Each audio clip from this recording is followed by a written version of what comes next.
here today to discuss contracting fairness. In other words, when it is appropriate for the federal government to contract with the private sector and when it is not appropriate to do so. In making these decisions, it's critically important that the government focus on efficiencies and cost, and this is not about eliminating, and I want to stress, this is not about eliminating federal employees. This is about ensuring we as a government are obtaining the most cost-efficient and cost-effective solutions when the federal government buys goods and services. And the private sector does a lot of things well. It is important that the government taps the private sector's expertise and efficiencies as appropriate. Obviously, there are certain things that only the government should do, such as making a contract award decisions or granting a security clearance, et cetera.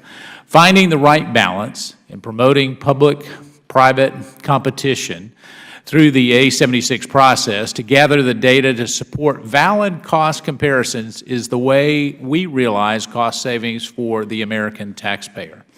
And one of the key areas where I think there are significant questions is how to make a cost-effective comparisons between the public and the private sector.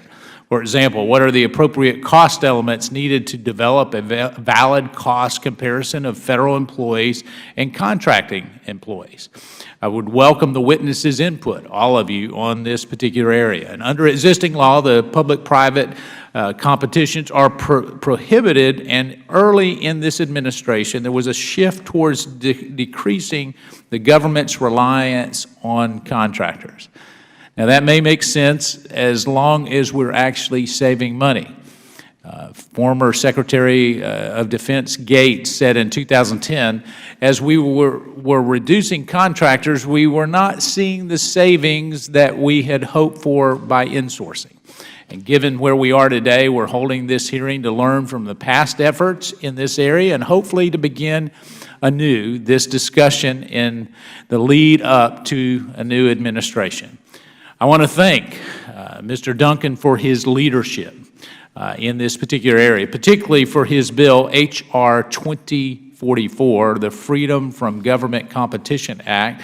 And as we look at that, looking at that particular bill further, this bill would make clear that the policy preference for obtaining goods and services from the private sector, and unless there is no private sector option or for the goods or services, or that they are inherently governmental, it addresses that issue. I'd like to thank the witnesses here today, and I'd like to now recognize the author of that particular bill, the esteemed gentleman from Tennessee, my good friend, Mr. Duncan.